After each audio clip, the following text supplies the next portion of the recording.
Welcome to the Hour of Truth, the Central Valley Leadership Roundtable Special Edition. Joaquin Murrieta. Who was he? The most famous 49er of all time.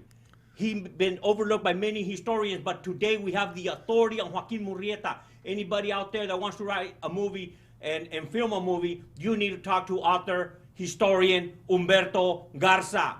Bienvenido. Thank you for the introduction. Joaquin Murrieta is one of the characters that has about 50 to 17 books written about him. Most of them are inaccurate because most of the authors thought that there was only one person named Joaquin Murrieta. And actually, it took me years to find out, about 11 years of research, but there were actually 3 Joaquin Murrietas, and they were cousins. And they had, 2 of them had the same grandfather, and the other one had, the grandfathers were brothers, so he was a second cousin. And they all rode together, and they all came to California in 1848, and they all came during the gold rush. His brothers, 2 of his brothers were already here, working in Vallejo. And when the gold rush came to California in January of 48, his brothers were among the first ones to go, so they rode to Joaquin, who was living in Sonora, Mexico at the time. Permíteme, so ya ven, Joaquin Murrieta en 1848, con la fiebre del oro, todos queríamos buscar esa mejor manera de vivir, como muchos emigrantes hoy. Y como nos dice el historiano, autor de los libros, Humberto Garza, es la autoridad. Si van a hacer la película, tenemos que hablar con él, pero lo que nos está indicando que había varias personas que se llaman Joaquin Murrieta. So ahí empieza. Y vinieron juntos y llegaron aquí como en marzo del 48. Fueron uno de los primeros que llegaron al Motherlode. Fueron los californios que ya estaban aquí. Y segundo fueron los sonorenses que estaban más cerquitas. Y después de esos llegaron gente de Colombia, de Chile, de Argentina. Y al último llegaron los anglosajones que venían del East Coast of the United States. And the reason for that was because he took news of the gold strike 7 months to go from San Francisco to the East Coast. That's the travel time by boat. Across by horse, you had to do it also in 7 months. So by the time they came back, it was already 1849. So that's why they call them 49ers, because they got here almost a year after the gold had been discovered. In fact, 14 months after gold was discovered. Pues déjame preguntarte, ¿por qué muchos historiadores, escritores no le han dado su lugar a Joaquin Murrieta? ¿Por qué esconden esta historia? Una de las razones es porque sabían que era mexicano y la discriminación ha existido contra los mexicanos aquí en Estados Unidos antes de la guerra de Estados Unidos y México. Y era muy fuerte. Los mexicanos ya estaban aquí.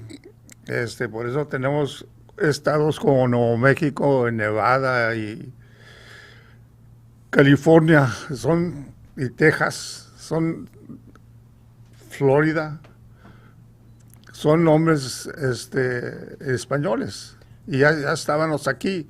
Y la cosa es que nos echaron fuera, o trataron de echarnos fuera, y unos se fueron y otros se quedaron, a unos los mataron. La cosa es, we're still here, and the discrimination has still existed. You know, we are not necessarily immigrants to this country. We've been here a long, long time ago. In fact, in one of my books that I researched on the Aztecs used to live in Utah 3,300 years ago. That's how long Mexicans have been here in the United States that we can document in history. So anybody that claims to have indigenous blood like we do, most Mexicans, most of us have at least 25% indigenous blood. You know, our ancestors have been in this country for over 3,300 years.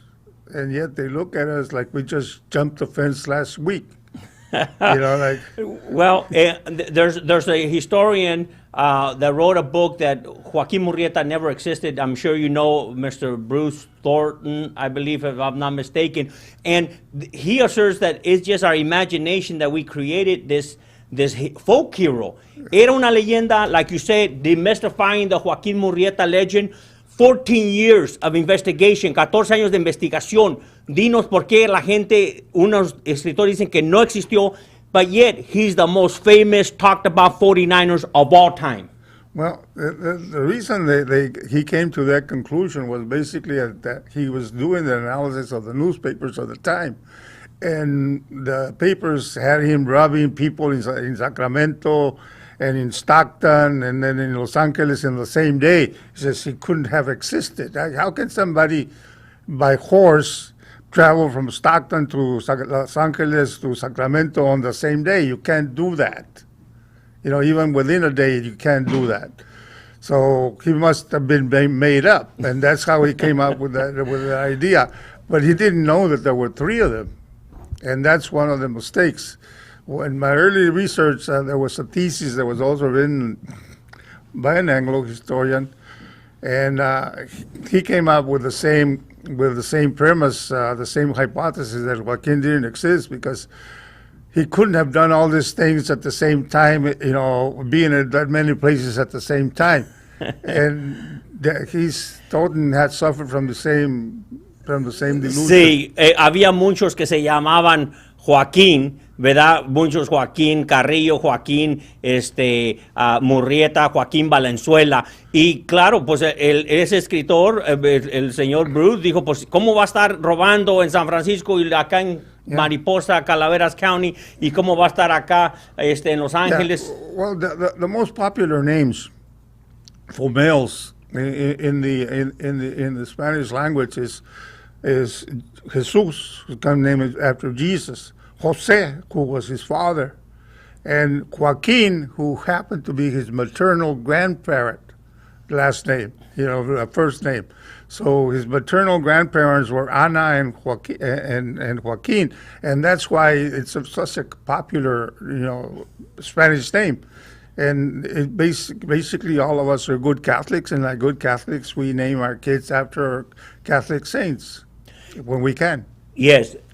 Miren, from all the books that I've read, this book is unmatched in citing sources of the history and definitely also the history here in the San Joaquin Central Valley. We have a rich history in Fresno County porque Joaquín Murrieta anduvo por todo el San Joaquín, por Fireball, cruzó el río de San Joaquín cuando lo estaban persiguiendo capitán Harry Love, que era el capitán de los Rinches con 19 hombres. Tell us, historian Humberto Garza, people want to know what happened at the gun battle of Cantua, 1853, July 25th. Now, I know you don't want to call it a gun battle because it was an unmatched or unmatched in regards to gunmen, a small group against a force. Tell us about it.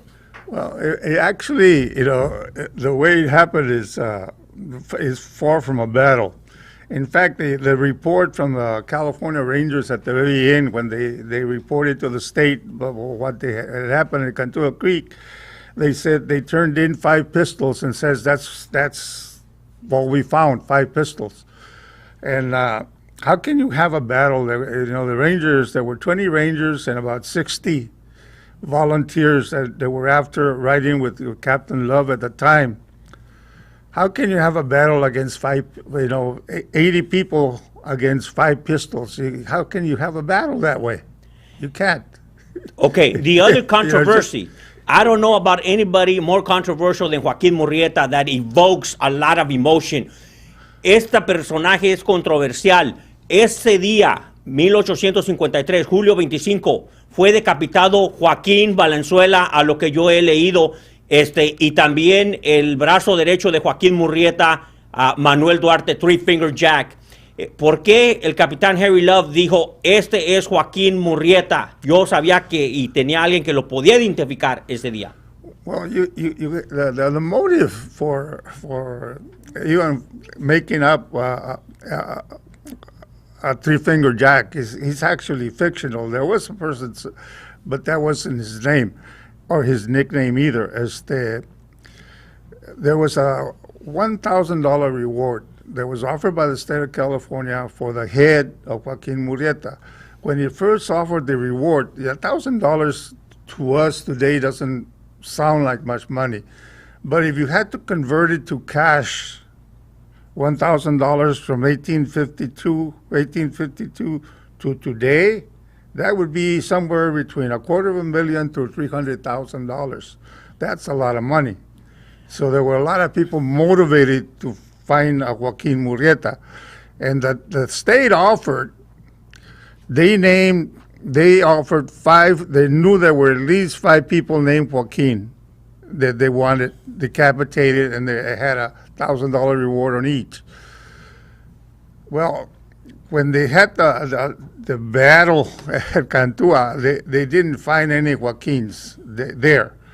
They didn't find any. Actually, they did kill one. Joaquin Valenzuela was killed, but they didn't decapitate him because the Rangers used him for target practice. And the reason we know this is because when they dug up his body years later, and they weeks later, when they actually buried him, because they just left him out there were 13 bullet holes in his skull. You know, the only way you do that is close range, and like, why will you fire 13 bullet holes into somebody's skull? And that was Joaquin Valenzuela. The person they did decapitate, and his name was Juan Valenzuela. Juan Valenzuela was the older cousin de Joaquin Valenzuela, and he was in charge of that area, the Cantua station. It was a Mustang station, and they used to collect Mustangs from all the valleys in San Joaquin Valley, and then they would herd them. They get a herd of about 350 horses, and they would drive them to Mexico, about 600 miles. And one way, and then they would sell them over there, and then they would come back for more. And Juan Valenzuela was in charge of that, and for the Murrieta organization, and he's the one that they have in the jar. That's the head they have in the jar. Three-Finger Jack, the Mustang runners, and there were a lot of them that rode with Joaquin Murrieta. One of the accidents that happened to Mustang runners a lot is when you rope a Mustang and you throw the lasso, this little finger is the one that guides it, and you ride it around the saddle horn like this. But and you're going down like this to the rope around the saddle horn, if the Mustang hits it before you threw, it'll just cut it. And that he didn't have this finger. And a lot of the Mustang runners were missing this finger because that was a very common accident.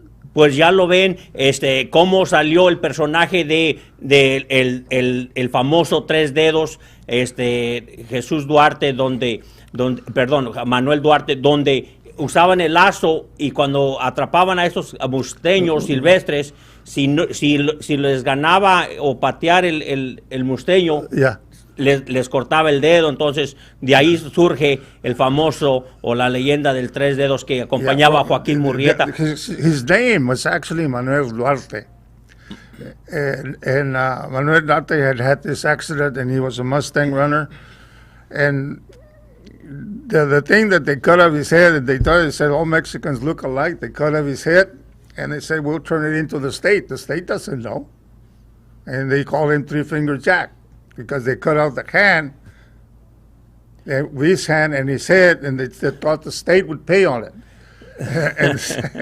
But the state didn't pay on that one. Pues miro la conveniencia que el capitán de los Rangers, Harry Love, le cortó la mano a cualquier mexicano hubiera sido. En este caso fue Manuel Duarte, Manuel Duarte, donde y la cabeza también. Y para reclamar la recompensa, Yeah. que sería en esos $1,000. Actually, his name was Manuel Duarte. Manuel Duarte, sí. Yeah, and he became the famous three-finger Jack, supposedly. Sí, y mi hijo Mesli le encanta que le cuente y le lea el libro de Joaquín Murrieta y siempre me preguntó, Dad, who was Three Finger Jack? And I'm glad because he wants to read. We need to make sure we encourage children to read, to read about early California history, Alta California como era llamado en ese tiempo. Pero déjenme decirles cómo pueden comprar este libro. Tenemos aquí el autor que se lo puede firmar y dedicar. Pueden ir a ordenarlo en línea a Humberto Garza, subrayado 2010 a yahoo.com. ¿Ok? Humberto Garza, subrayado 2010 @yahoo.com. Okay, so Humberto Garza _2010 @yahoo.com. Usted puede recibir este libro. Si lo quiere autografiado, pues le podemos pedir aquí al autor, no creo que se niegue, lo puede comprar. Tenemos el teléfono, si me permites dar tu teléfono al aire. Su teléfono al aire aquí, área 559-250-9144. For those that want to call him directly to order it and dedicate it, autograph, you may call area code 559-250-9144. And let me tell you, there is no one that has researched more than 14 years. That's a big commitment and trying to demystify the Joaquin Murrieta legend. And obviously there's still a lot of controversy out there. But let me ask you, was he a bad hombre? ¿Era un hombre malo, como la gente dice? Well, when he first came here, he was married, he had a young wife, and he was a hardworking young man, he was a decent young man. It's very, very, very much oriented towards his family, and he was the fourth son of 6 sons, and he obeyed his older brothers and his father and his parents. And but when they gang raped his wife, and then Rosita Carmelita. Her name was Carmen. Okay. Carmen. Yeah, people call her Rosa. I don't know why, but her name was Carmen. Carmen Feliz. Before she married, and she was about 8 months pregnant when they killed her. Actually the 49ers that lynched his brother, there were about 42 in the mob, and they beat her up because she fought him off as best she could because she didn't want to get raped, and they beat her up, and they formed a line and they gang raped her, and in the process, she aborted the child that she had was 8 months. Like I said, she was 8 months pregnant, and she aborted the child, and then a day later, she actually bled to death. Sí. But what happened though after that was, and his brother, the same incident, his brother was lynched. And when he went to the sheriff 3 days later after he had recovered from the beating, because he was horsewhipped and left for dead, when he recovered, he went to the sheriff of Calaveras County and he asked for justice. And because he knew this 49ers that had done this, because they were just like him, they were working the mines, and they were right next to each other in the creeks. So he knew who they were. And the sheriff told him that he couldn't do anything for him. And Joaquin asked him for, and this is where this law that had existed in California since 1850 legally, it was called Civil Section 394 of the state of California, actually said that a person who was feeble-minded, or a person who was younger than 8 years of age, or a person who had 1/4 Indian blood, or a person who was half black or black, could not testify against a white person in a court of law. Eso es muy importante. Déjame, por favor, explícanos, Porque nuestra audiencia dice, ¿por qué era que no podía ir Joaquín Murrieta a pedir justicia? No, recuerda que en Stockton, California, en ese tiempo, le habían ahorcado a su hermano y habían golpeado a su esposa, había sido golpeada y abusada. Yeah, como te expliqué, it was assumed that anybody that was Mexican was at least 1/4 Indian, had at least 1/4 Indian blood. So therefore, he was not eligible. The law prohibited him from filing charges or testifying against a white person. So the white person couldn't be charged. Sí, entonces, cuéntanos por qué ahorcaron al hermano de Joaquín Murrieta, a Jesús Murrieta en Stockton. Well, he had actually bought 2 mules from one of the gold miners that was there, and he bought them because he needed them to carry loads. And when the mob came after him, and as he had spent the money, he came over and they accused his brother Jesus of having stolen the 2 mules.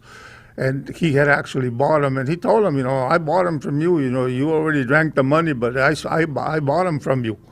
And the guy called him a liar, and then they accused him of being a horse thief, and they actually lynched him for that. The mob actually lynched him for that. And when Joaquin came out to help his brother, they beat him up, and then his wife came out to help his Joaquin, and then they tore off his clothes, and they threw her on the ground, and they gang raped her.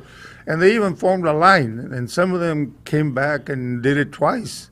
Now, I asked you earlier, was Joaquin Murrieta a bad hombre? So in the process of him seeing his brother lynched, influence. Well, he was alive when this happened because they beat him up and they tied him up to an oak tree and they were horsewhipping him when his wife was being raped and his brother was being lynched. He saw all of this, and he knew who they were. So when 3 days after he recovered, he went to the sheriff to get justice and see what they could do. And the sheriff said, "I can't do anything for you. These are white people. Mexicans cannot file charges against white people." Y la ley, como tú dices, es 391 sección. 394, yeah. 394, esa sección de la ley no permitía a cualquier persona que tuviera cierta cantidad o pequeña cantidad de sangre indígena. Entonces Joaquín Murrieta no podía obtener justicia. Entonces, de ser un buen hombre de familia, he didn't become a bad hombre. Well, no, he actually thought about it for a couple of days because the sheriff told him, the best you can do is just forget about it. And he went home and he told his brothers and he told his cousins and his friends, and they decided they were going to get their own justice. And his brothers helped him and his cousins helped him. And then he went after all of them, and he got 41 of them. They actually got 41 of them, and they actually were going to lynch him, but they said, Joaquin told them, no, we're not going to lynch him. We're not going to give him a tree. That's what they did to my brother. We're going to lynch them like the snakes they are. We're going to lynch him on the ground. And they said, well, how do you lynch somebody on the ground? And he says, let me show you. He got on his horse, he put a noose around their neck, and then he dragged them on the ground until the head popped. Entonces, cuando miró Joaquín Murrieta que no podía obtener justicia por las cortes o por el sheriff, entonces él habló con sus primos familiares y dijo, vamos a buscar estos 42 hombres, en sus ojos, malos hombres, yeah, y vamos a ahorcarlos arrastrados. Entonces, los arrastraron hasta que el peso del cuerpo es tanto que el mecate realmente corta o desconecta el pescuezo. Y escribes que por eso sale el condado de Calaveras. Yeah. Por las calaveras que de tantas muertes que hubo. Hubo en Verdad 41.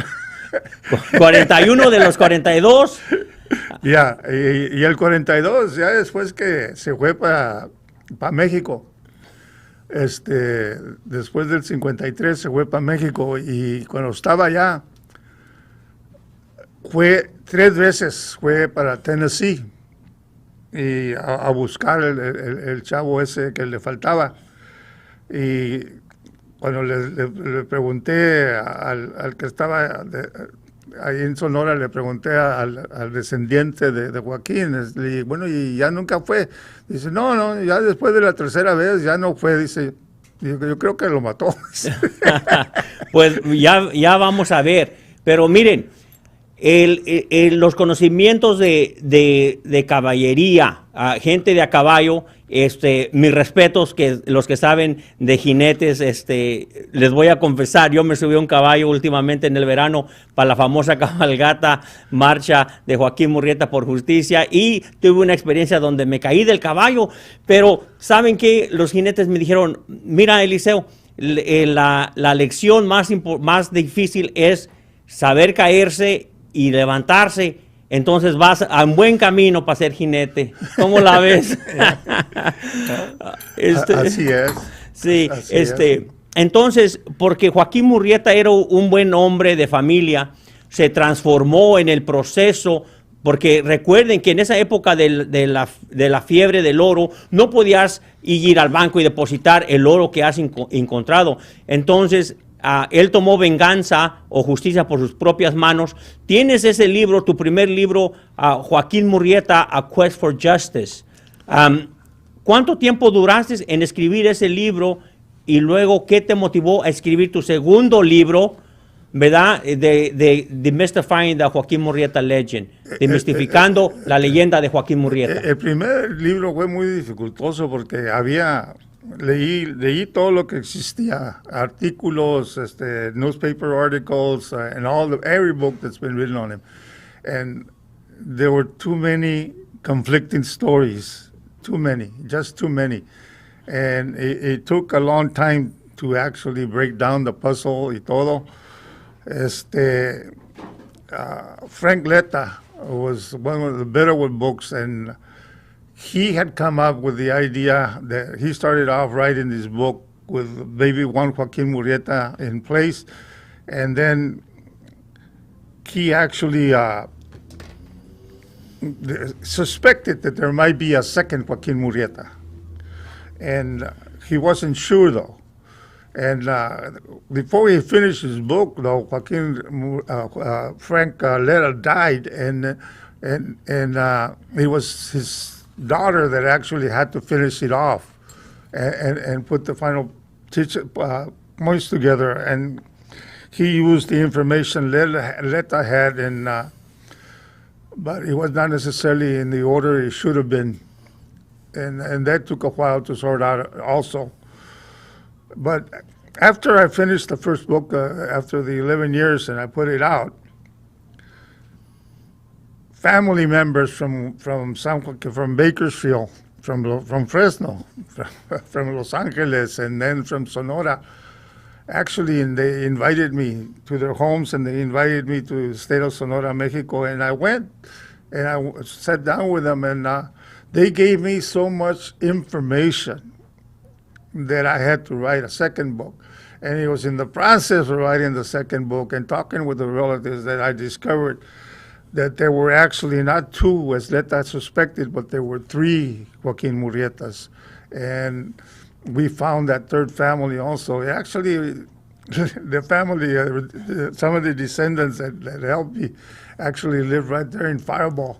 Is that right? Yeah, but they were going by the last name. They had changed their last name from Murrieta to Amado. And the way it happened is kind of funny because Joaquin Murrieta Jr. was born in 1850 in Fireball.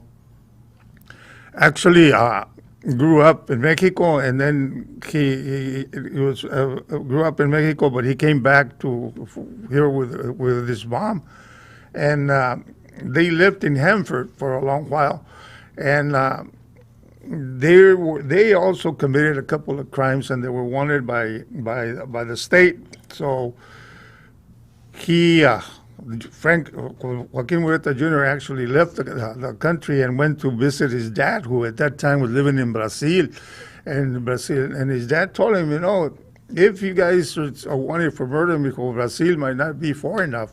So he went to the Azores, and he lived over there for about 3 years. He got married, had some kids, and then he decided to come back to the United States, but he came back as a Portuguese immigrant, speaking Portuguese now. And he changed his name to Manuel Amado. And then he immigrated as Manuel Amado, but his real name is Joaquin Murrieta Jr. And his kids were raised here in Hanford because they left the Azores. When they became young men, they came looking for him also, and they grew up in Hanford, but they were already going by Amado. They went by Amado. Muy interesante, very interesting. No puede existir, ¿verdad?, este tipo de programa que trae gente especial de este calibre, como lo que es escritor Humberto Garza. Mis respetos, su dedicación en buscar la verdad, y es en la hora de la verdad. No podemos hacer estar más agradecidos con su presencia. Quiero dar ahorita rápidamente un anuncio a García's Market de Kerman por el apoyo al programa. García's Market, donde encuentra de todo tipo de comida, Fresno, Self-Fix, que hay una localidad en Fresno, en Hanford, Ramon's Tire Shop en Mendota, Don Pepe's Fireball, esos coctelitos, tostadas de camarón riquísimos, Manuel Tire Shop, en Fireball, Alex Auto Repair, Mendota, familia y amigos, restaurante de Mendota, el rincón del sabor mexicano, Madera. No nos olvidemos, tenemos a Black Zócalo Instagram para los que tienen su granja y están necesitados. Ellos proveen ayuda, búsquenlos en Instagram. Luz Beauty Salon en Mendota, restaurante Flor de Michoacán, allá por la bella ciudad de Carruthers. Bad Ash Haircut en Mendota, la asociación de peluqueros y estilistas. Pónganlos a trabajar, abran esas puertas. Tenemos que mantener nuestras familias. A Arámbulas Taquería, González Tire Shop and González Towing. Well, la organización que se especializa en abogar por agua limpia para nuestras familias. Pero regresemos al tema más controversial. ¿Por qué causa tanta controversia con Joaquín Murrieta y it evokes so much controversy and emotion? What's your take? Well, I've been approached by several people that want to make a movie on Joaquin Murrieta and all that, but after all the work that I did in the research, I always place some conditions on them. If they're going to do a movie, they have to mention Civil Section 394 of the state of California. Because if it wasn't for that, Joaquin Murrieta would never become a bandit. He never would become a killer. And if they don't mention that law, then they're not telling the story. Second one is, they didn't kill him. They did not cut off his head. He died of old age. All three cousins named Joaquin Murrieta died of old age. One was Joaquin Murrieta el Famoso, died in Sonora. He was 80 years old. Joaquin Murrieta el Güero, he died when he was 90 years old in San Paulo, Brazil. And Joaquin Juan Murrieta, he died in El Paso, and he was 112 years old. He died of old age, all of them. And they said, if they do the movie, they gotta do those two things: that they didn't kill him, and they gotta mention that law. And most of them kind of back off after that because they want to continue with the story. That they cut off his head. They didn't. They died of old age. Ya lo escucharon aquí en la Hora de la Verdad. Muchas veces los que quieren escribir o quieren filmar, ¿verdad? La filmación de una película de Joaquín Murrieta, cuando hablan aquí con nuestro escritor y autoridad, con la verdad, entonces a veces se desaniman porque exigimos o exiges que lo hagan usando la verdadera historia. It's difficult for them. They find it very difficult to have to say, this is how racist we were in 1850. That it was legal for a white man to rape a Mexican woman, to kill a Mexican man, and it was legal. That's how racist it was. Now, they don't do that to us anymore, but there's still a lot of discrimination. But they have to admit that, that this goes back many years, and it's still not over. you know, like we need to look at our history so that we can understand how we got to where we are today. They didn't just start discriminating against us right now. It's been happening for a long time. So, and there was also other laws like the Foreign Minors Act that prohibit, Chinese Americans or Chinese immigrants, Or even the Chinese, or any other. And the Chinese, they actually passed a law, and they made it illegal for Chinese to file a claim on any land that had not already been prospected. So they couldn't work a new claim. They could only work old claims. They could file a claim on somebody else's after they didn't want to work it anymore.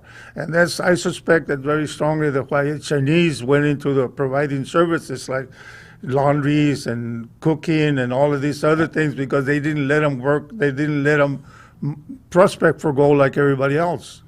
Yeah, so definitely at that time there was that civil section law that you mentioned, 394. Right. So in order to understand, there's examples of this law in practice. In fact, a Chinese witness, an Anglo, killed 3 other Anglos and robbed them. And then they went. It's called Hall versus State of California, and it's a very famous law. And when the judge dismissed the case because the Chinese, although they were not mentioned in Civil Section 394, they said it was the intent to include all minorities. Therefore, a Chinese could not be a witness against a white person in a court of law. So this white person that killed 3 white people also got away with it. Entonces, esa ley de los 1800, la sección 3, ley 394, sección, ¿verdad? Aquí en Alta California o California, era la que se usó para que no pudiera testificar cualquier persona de otra raza que no fuera blanca contra otra persona blanca. Sí, no. Contra. Entonces es muy importante de verlos de esa perspectiva, porque muchas veces ahorita no van a comprender eso. Well, when I was teaching, a lot of the kids would say, well, I wish I had lived at that time. And I said, no, you wouldn't. Like, how would you like to have your mother raped while you were walking? How would you like to have your sister raped in front of you? You can't do anything. And it was legal, and they did that, and they could do that and get away with it, and they did it. So all the research, there you have it. 5 books you have already, Humberto. That's a big commitment to document the history. Well, it's our American historians haven't done a very good job of documenting Mexican American history in the United States, and somebody's got to do it. If we don't do it, they're not going to do it for us. They already proved that. They haven't done it. They had years to do it. They haven't done it. So either we do it or it doesn't get done.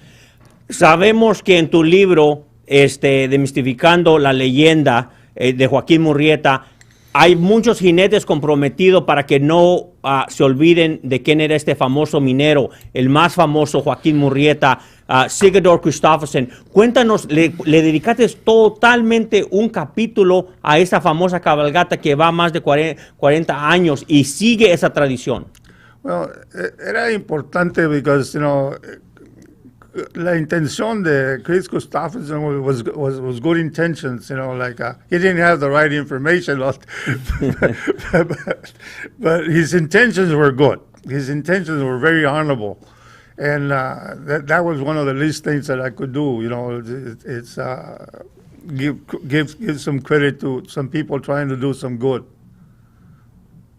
Sí, yes, Sigurdur Kristoffersen wanted to be part of or connect Joaquín Murrieta to some of the injustices that we're experiencing. That still exists today, yes, and that's why he started the cabalgata. And if you use that as a criteria to any injustices in California, we should have a bigger cabalgata because, we still have a lot of injustices here in the state of California. Well, if we look now in the Central Valley, we know that the Hispanic population, as well as our African American brothers and sisters, are the ones that are being hit the hardest with COVID-19. I want to thank Dr. Joaquin Arambula, which his father named our 31st District Assemblyman, Dr. Joaquin Arambula, based on the name of Joaquin Murrieta. And this year, for the first time, he rode a horse from Firebaugh all the way to Mendota, California, en apoyar, ¿verdad? Y traer la atención de las necesidades de las áreas rurales. Un saludo al doctor Joaquín Arámbula, te respetamos, gracias por convivir y conectarte con nuestras familias. Mira, allí tomé esa foto a caballo, que todavía llevas esa causa por justicia, para que traigan más pruebas del COVID-19, para que traigan esos fondos. Un gran líder, me quito el sombrero, muchas gracias. Regaló más de 8,000 máscaras. En ese tiempo, muchos de los eventos no se llevaron a cabo, pero miren, como pueden ver, los jinetes vinieron a apoyar a los que iban a marchar. Muchos querían guardar su distancia y protegerse, pero muchos dijeron no, tienen que seguir. Estos son retratos anteriormente. Aquí podemos ver una demostración cómo se escondía a veces Joaquín Murrieta atrás de su caballo. Perdimos a José Manuel Ornelas al COVID-19. Se nos fue el alcalde, Mr. Mendota, Robert Silva, que siempre apoyó esa cabalgata, y el COVID no asustó a Stan Santos, que organizó la marcha hace 3 años. Thank you, Mr. Santos. More than 8,000 masks were given for us to protect families. So we have to make sure that in working with the county, I want to thank our health department, the county, for allowing us to do an open door safe, following all the protocols, because we can still operate COVID or no COVID, but we need to protect families and educate our people. Pero tell us, what do you think that this tradition of La Cabalgata has endured all these years, and now we're using it to promote a lot of social justice? Well, there's a lot of people that like horses, okay? And then it's an excellent place for them to show the horses, show the horsemanship, and also they can tie it up with doing something good. It's part of our tradition, it's part of our culture, and I grew up in a ranch, so I can identify with that. We were riding horses since we were 2 years old, 3 years old. So the thing is, it's very expensive to keep a horse. Yes. So there you have it. Sigurdur Kristofferson, his legacy continues beyond. We hope you rest in peace, but the tradition continues because all those years of labor. Julián Orozco, en paz descanse, también uno de los cofundadores, al igual que Jesse López. En fact, Jesse López hizo la resolución como supervisor del condado en ese tiempo, para que se reconociera y se formalizó. Pero empezó en 1978, brevemente, un día y medio, pero se formalizó con esa resolución oficialmente, formalmente, 1980, gracias a esos 3 nombres que mencioné, Siggy, don Julián y don López, Jesse López. Así es de que, let me ask you, Mr. Humberto, do you consider yourself a bad hombre? No, but it all depends who you ask. No, I don't. In fact, no. Some people have called me a good man. Others people, they don't even know me, and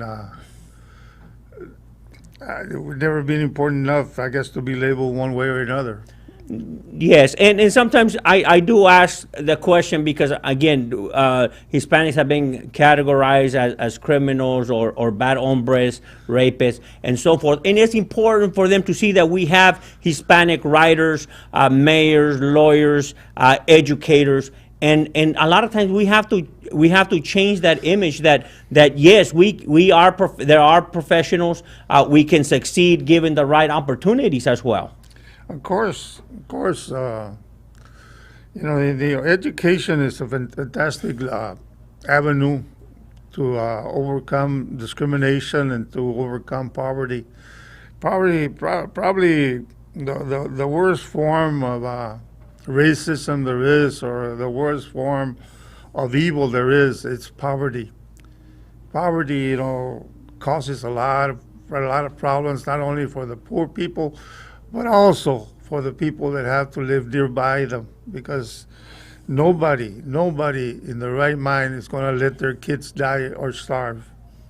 They'll do whatever it takes to feed them. Yes, and that's why in this country, as racist as it is yet, it's still a lot better than other places, because at least here, you can work your way out of it, out of poverty. Yes, and talking about the contribution, I want to ask you your perspective of immigrants, because a lot of times it's easy to use immigrants, our agricultural workers, as a drag on social programs. And let me say this, that right now hay muchas familias que están preocupadas porque se viene a la mesa el fin del TPS, que tienen miedo, que no pueden encontrar su voz, que a veces no saben cómo ejercer sus derechos, porque todos queremos crear nuestras familias, que vayan a la escuela, que aprovechen la educación. Education is a game changer to improve the way of life of many immigrant families. Oh, yes. Hard work and education are probably the best way to improve the quality of life for anybody, and you can do it within one generation. I have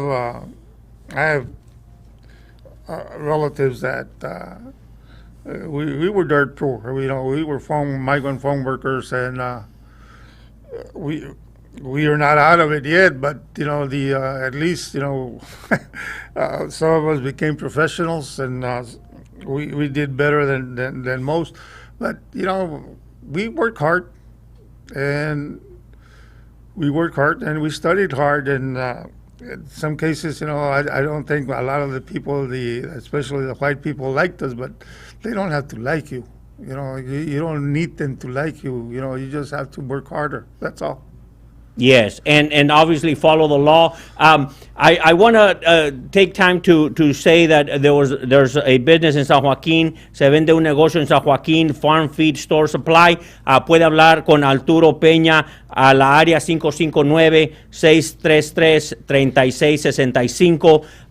Es la única, el único negocio que en la área que provee comida, alimentos para la granja, los animales de granja. Así es de que le pueden llamar. Una vez más, gracias al apoyo de García's Market en Kerman, donde encuentra todo tipo de alimentos y, cómo no, también buena carnita que se vende por allá. Un saludo y un apoyo para Víctor Martínez, candidato para alcalde, vicealcalde ahorita de Mendota, y corriendo también para seguir en ayuntamiento, a Espi Sandoval, que está buscando ser el alcalde de Kerman, California. Así es de que TJ Cox, apoyamos a TJ Cox, que siga trayendo esos fondos, mejorando el agua en Parlier y ayudando a nuestros veteranos.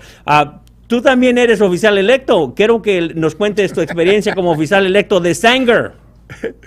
Well,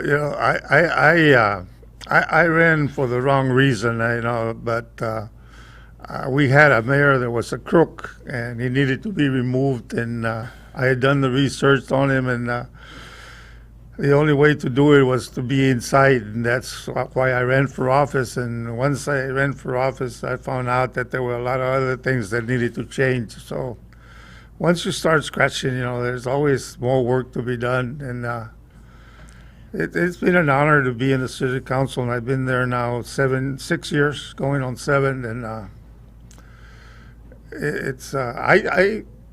I've grown to like it. I didn't necessarily like politicians. I don't think you can trust them. But there's a lot of work to be done yet, and somebody's got to do it. Somebody's got to do it. It's a lot of work to be done. There's a lot of room for improvement. Ya ven, ya lo escucharon aquí en la Hora de la Verdad, que él quería traer cambio a Sanger y tuvo que correr. A veces tenemos que ser nosotros el cambio y tomar acción para ver ese cambio que queremos ver. Por último, ¿qué le recomiendas a esa gente que no vota, que a veces tiene sus dudas? ¿Cómo vamos a cambiar nuestra sociedad? ¿Cómo la vamos a mejorar? Con eso cerramos. There is no reason why anybody should not vote. I can't think of a good reason why nobody should vote. If you don't like the candidates, then you run. But you need to vote. You need to vote. You need to represent yourself and show your kids. Because in the democracy, it's participatory. If you don't participate, you don't belong in the democracy. Ya lo escucharon aquí en la hora de la verdad. Si no te gusta cómo están corriendo las cosas en tu comunidad, pues tienes que correr y aventarte de candidatura. Recuerden, como Joaquin Murrieta buscando justicia, queremos buscar justicia a través del voto, la involucración y participación cívica. Así es de que vota, no importa por quién votas, ojalá que votes por los mejores candidatos que te van a traer ese cambio, sino tú mismo, tú misma, hombre o mujer, todos tenemos el mismo derecho en esta gran nación. Hasta la próxima, lo escucharon aquí, la autoridad en Joaquin Murrieta, Humberto Garza, gracias por estar aquí, es un gran placer. Gracias. Hasta pronto.